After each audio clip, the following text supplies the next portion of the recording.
भगवान के दर्शन करने आए हैं। क्यों? क्योंकि देखो भगवान के आगे ना तो कोई देवता है ना कोई महादेव है, उनके आगे तो सब भक्त हैं। प्रेम से कहिए जय श्री राम। तो भगवान शिव भी आए हैं। कहते हैं ना पार्वती जी से, सुनो गिरिजा और एक कहूं निज चोरी, सुनो गिरिजा अति दृढ़ मति तोरी। अरे मैं और क्या कहूँ, मैं अपनी भी एक चोरी बताता हूँ। पार्वती जी बोली अच्छा तो आप भी चोरी करना जानते हैं? चोरी करने का काम तो मैंने सुना है कन्हैया बहुत अच्छा कर लेते हैं। प्रेम से कहिए जय श्री राम। आपने कब चोरी सीखी?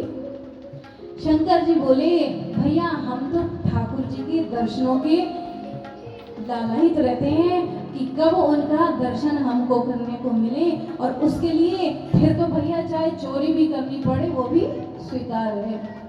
तो शंकर जी कहते हैं काग भुसुंडी संग हम दो, मनुज रूप जाने नहीं को। काग भुसुंडी जी के साथ हम मनुष्य का अवतार लेकर के, मनुष्य का वेश बना करके और ठाकुर जी के दर्शन करने गए थे। अच्छा तो क्या किया, दर्शन मिला आपको?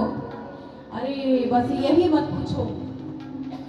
क्यों दर्शन? अरे आप तो शंकर जी हैं। बोले हाँ शंकर जी तो हैं, पर गए तो मनुष्य के रूप में, और वहां तो भैया सब एक समान है भगवान के आगे। बोले सब लोग, खूब भीड़ लग रही है, खूब पंक्तियां की पंक्तियां जा रही हैं राजा दशरथ जी के महल में। अब कौशल्या मैया भी सुबह से लेके शाम तक लाला को, अब कोई माता है वो अपने लाला को लेके बैठी रहे, भैया लाला को भूख प्यास लगती है ना।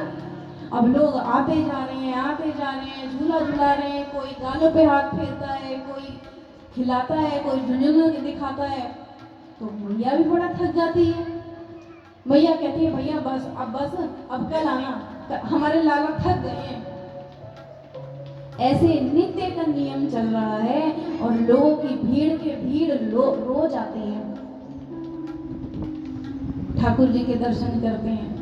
उधर अब ठाकुर जी हमारे थोड़े से बड़े हो रहे हैं। चार पलना राजा दशरथ जी अपने महल में लोगों के दर्शनों के लिए लगाते हैं। जल्दी जल्दी बोलते हैं भैया अब अधिक देर ना करो, फटाफट झूला झुलाओ। देखो हमने तभी लिए झूले में पधराए अपने ठाकुर जी, जिससे कि आप धीरे धीरे झूला झुलाओ ठाकुर जी को। जैसे कोई आता है झूला पलना झुलाता है और कोई तेज झुलाता है, माता कहती अरे भैया ने थोड़ा धीरे से करो, हमारे लाला डर जाएंगे। इतना लाड़ मैया लड़ाती है अपने लाला से, राम जी से। अब देखिए राजा दशरथ ने क्या किया कि 4 पालने लगा दिए, चारों भैयाओं को, चारों लालाओं को अलग अलग पालने में पौड़ा दिया। लेकिन होता क्या है कि इनमें से जो लखनलाल जी है ना वो रोने लगते हैं, बहुत रोते हैं। अब रोते हैं तो माता परेशान हो जाती है, ये क्या बात है, क्यों रो रहा है। अब ये तो पता नहीं कि भैया लखनलाल जी भगवान राम से दूर तो एक क्षण के लिए भी नहीं हो सकते। तो ऐसे मानो जैसे बच्चे से पूछो क्या चाहिए तो बच्चे हाथ ऐसे करते हैं ना, ऐसे ही लखनलाल जी भी रोते रोते उधर राम जी के पालने की तरफ हाथ करते हैं। तो मैया समझ जाती है अच्छा तो लाला को अपने भाई चाहिए, और माता धीरे से राम जी के बगल में लिटा देती है। अब बगल में लिटाती है तो फिर भी रोते हैं लखनलाल जी। मैया कहती है अब क्या हुआ, अब क्यों रो रहे हो? तो फिर नीचे पैरों की तरफ इशारा करते हैं, मानो कि मैं बगल में लेटने के लिए नहीं आया हूँ, मैं तो चरण सेवा के लिए आया हूँ। प्रेम से कहिए जय श्री राम। तो लखनलाल जी को फिर चरण की तरफ लिटाती हैं। तो ठाकुर जी का चरण का अंगूठा सुंदर कोमल लखनलाल जी अपने मुख में लेते हैं। ऐसे सुंदर झांकी है और सब आकर के खूब दर्शन कर करके जाते हैं, सब आनंदित होते हैं, खूब जुग जुग जीवे, खूब बधाइयाँ देके, खूब आशीर्वाद देके भगवान को, और फिर खूब बधाइयाँ गाते हैं, खूब गीत बजाते हैं, नृत्य करते हैं, आनंद उत्सव मनाते हैं। और देखो लाला तो महाराज के महल में हुए हैं, लेकिन जितने भी अवधवासी हैं ना, सबने अपने अपने घरों में खूब मंगल, वो होती है ना बंधनवार जो होती है दरवाजे के आगे लगाते हैं जो, वो लगाई है, यज्ञ करते हैं, खूब लाला की मनौती मांगते हैं, खूब की लाला की खूब दीर्घायु हो, लाला को प्रसन्न रहे। अब ये नहीं पता लाला जो है, लाला को आशीर्वाद की आवश्यकता नहीं है, लाला तो स्वयं से ही सबको आशीर्वाद देते हैं, तो सब आनंद से मनाते हैं। ठाकुर जी अब थोड़े से बड़े हो गए। राजा दशरथ जी कहते हैं कि अब बालकों के नामकरण रखने चाहिए, तो नामकरण का शुभ अवसर आया है। वशिष्ठ जी को बुलाया है, गुरुदेव वशिष्ठ जी को। वशिष्ठ जी आए हैं। वशिष्ठ जी जो लाला को देखते हैं कहते हैं भैया मेरे भाग्य की क्या कहना कि जो जिसको भगवान नाम देते हैं, आज मैं उनको नाम देने के लिए आया हूँ। तो वशिष्ठ जी ने अपनी मति के अनुसार सुंदर नाम रखे। देखो जो भी इस चौपाई को गाते हैं उनके घर में कभी किसी चीज की कमी नहीं रहती है, तो आप सब गाइएगा। जो आनंद सिंधु सुख राशि, जो आनंद सिंधु सुख राशि, सीकर ते त्रैलोक सुबासी, सीकर ते त्रैलोक सुबासी, सो सुख धाम राम यस नामा, सो सुख धाम राम यस नामा, अखिल लोक दायक वे श्यामा, अखिल लोक दायक वे श्यामा, अखिल लोक, अखिल पूरे लोगों को जो विश्राम प्रदान करते हैं, ऐसे हमारे श्री राघवेंद्र सरकार हैं। बोलिए राजा रामचंद्र भगवान की।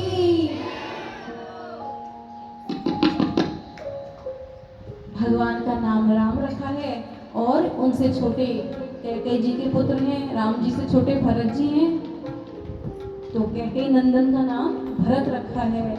विश्व भरण पोषण कर जोई, ताकर नाम भरत अस होई। जो पूरे विश्व का भरण पोषण करते हैं, ऐसे हमारे श्री भरत लाल हैं। उनसे छोटे शत्रुघ्न जी, लखन जी हैं, सुमित्रा नंदन लखन जी हैं भरत जी से छोटे, और भरत लक्ष्मण जी से छोटे शत्रुघ्न जी हैं। तो चारों भैया के नाम रखे हैं, और नाम रखने के बाद लाला खूब आनंद से रहते हैं। गुरु वशिष्ठ जी ने सबके नाम रखे हैं। अब देखिए उधर क्या हुआ कि मास दिवसकर दिवसवा, मरम न जाने कोई, और रथ समेत रवि था क्यों, निशा कवन विधि होई। 1 महीने तक हमारे सूर्यदेव है ना, क्योंकि सूर्यवंश में आए भगवान, दिन में आए, अभिजीत मुहूर्त में, दिन के 12 बजे, तो सूर्य भगवान की उपस्थिति में आए हैं। तो अब देखिए सूर्य भगवान अपने राम जी का, लाला का दर्शन कर रहे हैं, तो मानो जाना ही नहीं चाहते। सूर्य भगवान ठाकुर जी को देख करके, राम जी को देख करके इतने मंत्रमुग्ध हो गए कि रथ को हाँकना ही भूल गए। सूर्य भगवान रथ चलाते हैं, रथ चलाना ही भूल गए, मानो अयोध्या जी के ऊपर डट गए। और 1 महीने तक, 1 महीने का दिन हो गया।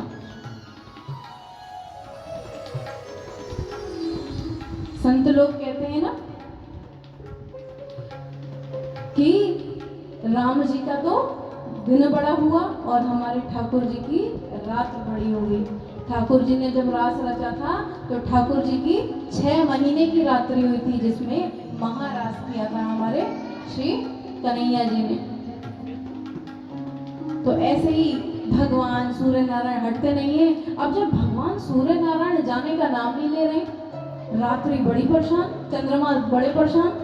अब चंद्रमा जो है छोटे से बालक का रूप लेकर के ठाकुर जी के पास, पालने के पास आकर के रात्रि में, रात्रि तो हुई नहीं, क्षमा करना, ठाकुर जी के पास आकर के रोने लगे।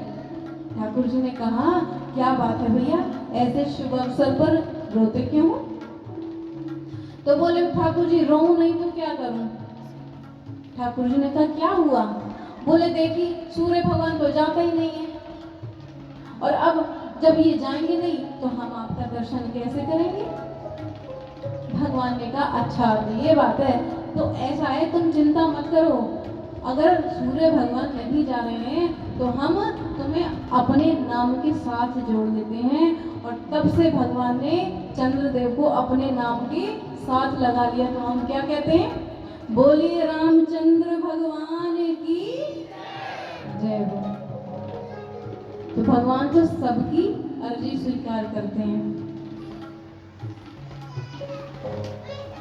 आगे भगवान घुटवन घुटवन चलना प्रारंभ कर रहे हैं, बाल लीलाएं कर रहे हैं भगवान। ठुमक चलत रामचंद्र बाजे पैजनिया। तो भगवान घुटवन घुटवन चलते हैं, मैया सुंदर श्रृंगार करती है, घुंघराले घुंघराले हमारे लाला के केश हैं, और मोटे मोटे कपोल हैं भगवान के, लाल लाल एकदम, जैसे मानो दोनों तरफ दोनों लड्डू उसेड़ दिए हों गाल में मैया ने, एक इधर और एक इधर। तो ऐसे हमारे ठाकुर जी, और सुंदर मोतियों की लड़ियां लगाई हैं बालों में, पैंजनियां पहनाई है, इतने सुंदर छवि भगवान की है। आप सब अपने मन में इस छवि को देखिए, निहारिए थोड़ा ठाकुर जी की छवि को। एक रूप से हमारे ठाकुर जी यहाँ विराज रहे हैं, इनको देखिए कितने सुंदर हमारे ठाकुर जी लगते हैं ना। तो ऐसे मैया रोज नित्य ठाकुर जी का श्रृंगार करती हैं, ठाकुर जी घुटवन घुटवन चलते हैं, नई नई लीलाएं करते हैं। मैया बुलाती है तो मैया के पास कभी तो आते हैं, कभी नहीं आते हैं। ठाकुर जी अब धीरे धीरे बड़े हो रहे हैं। जब बड़े हो रहे हैं ठाकुर जी हमारे राघवेंद्र सरकार हैं, तो अब महाराज बोले कि अब इनका यज्ञोपवीत संस्कार करवा देते हैं। तो गुरुदेव के यहाँ भेजा है अपने चारों बालकों को, काहे के लिए? पढ़ने के लिए। पहले क्या होता है, अब हम तो अपनी संस्कृति अपने धर्मों को भूलते जा रहे हैं ना, इसलिए हम अधिक परेशान रहते हैं। हम अपने बालकों का ना तो यज्ञोपवीत संस्कार करवाते हैं, ना ही अपने बालकों की शिक्षा रखवाते हैं। पहले क्या होता था, 5 वर्ष में बालक जब पढ़ने जाते थे ना, तो पढ़ने जाते थे, तभी पढ़ने जाते थे जब यज्ञोपवीत धारण कर लेते थे, शिक्षा धारण करते थे। उससे क्या होता है कि जो हमारी बुद्धि है उसके ढक्कन खुल जाते हैं। समझ रहे हैं आप? हमारी बुद्धि में जो भी भगवान से ये जो शिक्षा है, इस शिक्षा से ऊपर भगवान के तार मिलते हैं। आप मंदिर में देखते हैं ना, ऊपर शिखा होती है भगवान के मंदिर में, ध्वजा लगाते हैं जिस पर डंडा होता है। तो यदि वो नहीं होगा, जैसे पहले आप देखते थे टीवी चलते थे ना, उसके एंटीने होते थे, एंटीने घुमाते थे, इधर घुमा रहे हैं तब सिग्नल आ रहे हैं कि नहीं, उधर घुमा रहे हैं आ रहे हैं कि नहीं। एक जना घुमाता था, फिर दूसरा बताता था आ रहे हैं आ रहे हैं। तो ये भी जो शिखा है ना, ये भी ठाकुर जी से मिलाने का एंटीना है। प्रेम से कहिए जय श्री राम। तो यदि इस एंटीने को हमने काट दिया तो भैया अब तार कहाँ से जुड़ेंगे? और जिसने अपना एंटीना लगा रखा है उसके तो प्रॉपर तार जुड़ते हैं, बस उसे जोड़ने की आवश्यकता है। तिलक लगाएं, पुरुष लोग सुंदर तिलक लगाएं, यज्ञोपवीत धारण करें। ये ऐसा नहीं है कि ब्राह्मणी, सभी जितने भी सनातन हैं, सभी सनातन है ना, हम हिंदू है ना। सभी सुखी हूँ, सभी निरोगी, सब में हो सद्भावना, हर पल प्रतिपल हिंदू करते सबकी मंगल कामना। सर्वे भवन्तु सुखिनः, सर्वे सन्तु निरामयाः।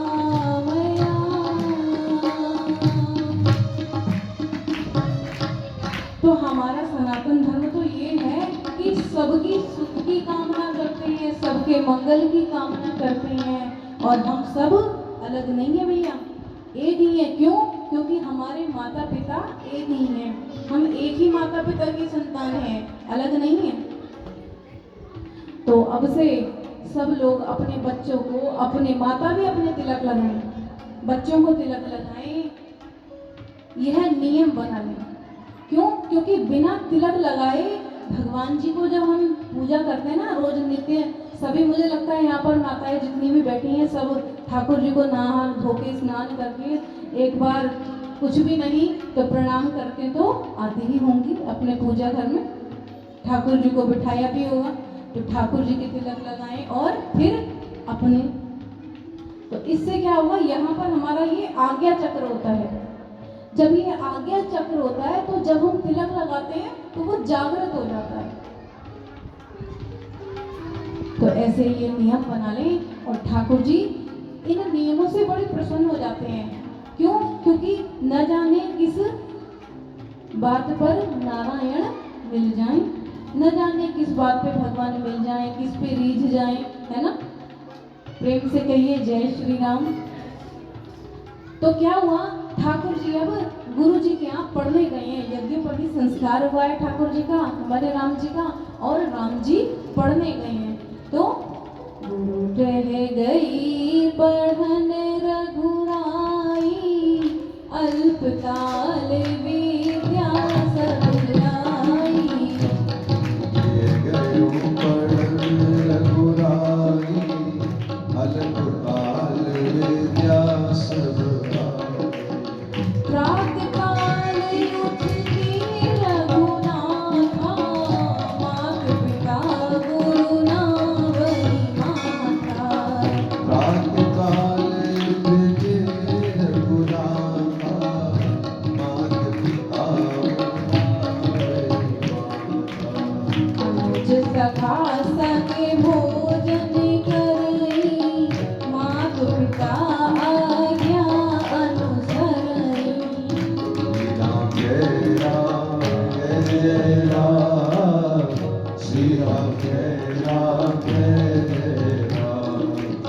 श्री राम जय राम जय जय राम, श्री जय राम जय जय राम। भगवान गुरु जी के यहाँ पढ़ने गए हैं, गुरु वशिष्ठ जी के यहाँ।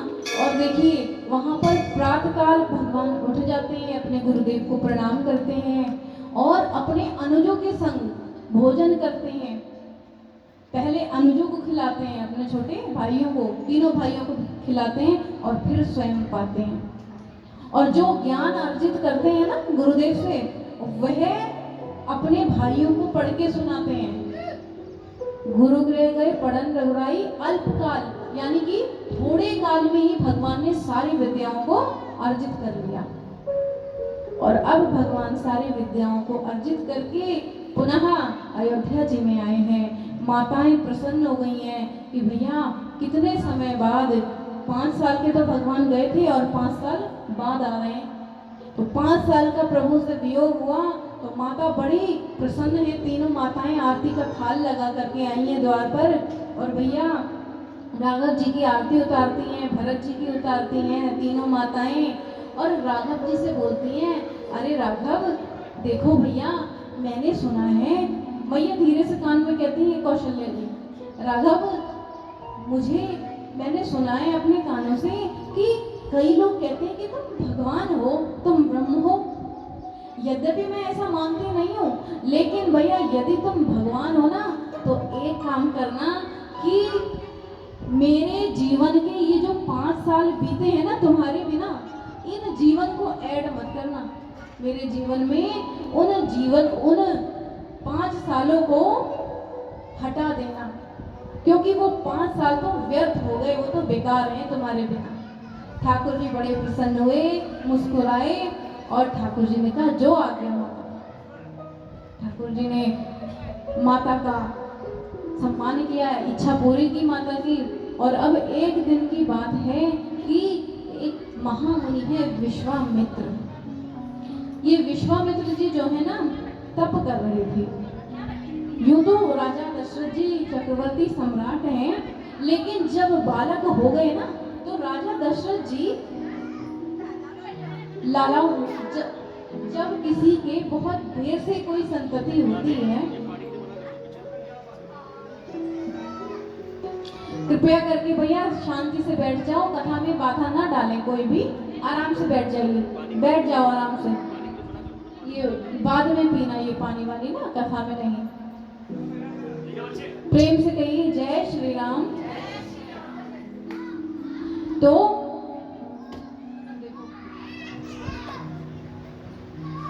प्रेम से कहिए जय श्री राम। विश्वामित्र जी जो हैं ये तप कर रहे थे, उधर दशरथ जी जो है ये चक्रवर्ती सम्राट हैं, हम यही बोल रहे थे कि जब किसी माता के किसी भाई बंधु के संतति थोड़ा विलंब से होती है तो क्या होता है, और जब हो जाती है तो उसका सारा ध्यान अपने बालक में लग जाता है। ऐसे ही राजा दशरथ जी भी सारा ध्यान अपने चारों बालकों में बिताते हैं, अधिक से अधिक समय अपने चारों लालाओं के पास बिताते हैं। राजपाट में अब उनका ध्यान नहीं लगता। तो उधर क्या हुआ कि राजा दशरथ जी जैसे ही अपने बालकों में खोए, उधर राक्षसों ने आक्रमण कर दिया। तो ये जो विश्वामित्र जी है ना, देखो कितना सुंदर इनका नाम है, विश्वामित्र, जो पूरे विश्व का मित्र हो, अर्थात जो पूरे विश्व का सुख चाहने वाला हो, आनंद चाहने वाला हो। ऐसे विश्वामित्र जी को एक बार प्रणाम है। और विश्वामित्र जी तप कर रहे थे, यज्ञ कर रहे थे, तो ये मारीच और सुबाहु आ करके ना उस यज्ञ में, उस हवन कुंड में बड़ी बाधा डालते थे। कभी ऊपर से मलमूत्र गिराते हैं, कभी हड्डियां गिराते हैं, उनका पूरा हवन ध्वस्त कर देते हैं, विध्वंस कर देते हैं। अब विश्वामित्र जी चाहें तो एक सेकंड में उन राक्षसों को अपने क्रोधाग्नि से भस्म कर दें, लेकिन वो ये जानते हैं कि अगर मैं क्रोध करूंगा तो जो मैंने शक्तियां अर्जित की है ना, देखो जब हम क्रोध करते हैं तो हमारी शक्ति कम हो जाती है, घट जाती है। प्रेम से कहिए जय श्री राम। तो हमारी शक्तियां कम हो जाती हैं क्रोध करने से। विश्वामित्र जी कहते हैं यदि मैंने इन पर क्रोध किया, क्योंकि यदि मैं इन पर आक्रमण करूंगा, और आक्रमण बिना क्रोध के तो संभव नहीं है। अब कोई युद्ध के लिए जाए तो युद्ध में क्या होता है, क्रोध ही तो होता है। तो विश्वामित्र जी ने सोचा कि इन राक्षसों को इनका भी उद्धार हो और साथ में मेरा तप भी नाश ना हो, तो मैं क्या करूं। एकदम ध्यान लगाया है, जो ध्यान लगाया तो इन्होंने देखा कि अब भगवान ने अवतार ले लिया है। अयोध्या जी में प्रभु अवतरित हुए दशरथ जी के यहाँ, तो क्यों ना मैं चलो अपने ठाकुर जी को मांग के लाता हूँ, और क्योंकि वो ठाकुर जी हैं स्वयं से ही उद्धार करेंगे। भगवान के होते हमें क्या चिंता। प्रेम से कहिए जय श्री राम। अब ये आए हैं और आकर के अयोध्या जी में सर्वप्रथम सरयू जी में स्नान किया है। जो राजा दशरथ को पता चला कि अरे विश्वामित्र महामुनि आए हैं, तुरंत अपने मंत्रियों सहित सरयू जी पर पहुंचे हैं, स्वागत सत्कार किया है, फूल माला डाली है, चरण स्पर्श किए हैं, विश्वामित्र जी को पूरा स्वागत के साथ महल में लेकर के आए हैं, और अपने जिस आसन पे राजा दशरथ बैठते हैं ना, उस सिंहासन पर बिठाया है विश्वामित्र जी को। विश्वामित्र जी से जब देख लिया कि हाँ भाई अब मुनि प्रसन्न लग रहे हैं, तो राजा दशरथ जी ने पूछा, हे प्रभु, हे मुनि ऋषिवर, की कारण आगमन तुम्हारा, किस कारण से आपका अचानक ऐसे आगमन हुआ है। क्योंकि थोड़ा सा राजा दशरथ जी भयभीत हैं अंदर से। क्यों? क्योंकि इस वंश में, राजा दशरथ के वंश में, ये है रघुकुल, रघु जी का वंश है ये, और इस वंश में जब पहले विश्वामित्र जी आए थे तो राजा हरिश्चंद्र जी के ही तो आगे वंशज हैं राजा दशरथ जी। तो दशरथ जी को वही हरिश्चंद्र जी की बात याद आ गई कि जब ये आए थे तो इन्होंने सब कुछ ले लिया था राजा हरिश्चंद्र से। आप सबको याद है राजा हरिश्चंद्र हुए हमारे, कितनी कठोर परीक्षा ली थी विश्वामित्र जी ने। तो अब राजा दशरथ जी भी थोड़ा सा अंदर से भयभीत हैं, सोचते हैं कि उस समय आए थे तो डोम के यहाँ नौकरी करनी पड़ी थी हरिश्चंद्र जी को, डोम यानी कि शमशान में, और अब पता नहीं किस कारण से आए हैं। तो अब थोड़ा उनको प्रसन्न करके और 56 भोग लगा करके जब देखा बिल्कुल प्रसन्न है, प्रेम से कहिए जय श्री राम। जब देख लिया कि अब प्रसन्न है, तब पूछा कि मुनिवर अब बताइए किस कारण से आप आए हैं। अरे आप आज्ञा करते, आपको आने का कष्ट ही ना होता, मैं स्वयं आ जाता आपके पास, आप संदेश तो भिजवाते।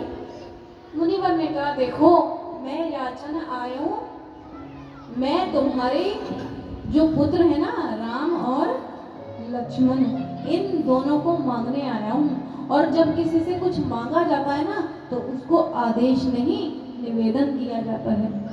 प्रेम से कहिए जय श्री राम। अब मुनिवर बोले कि अनुज समेत देव प्रभु मोहि, तुम अपने अनुज सहित मतलब लखन जी के सहित राम जी को मुझे सौंप दो।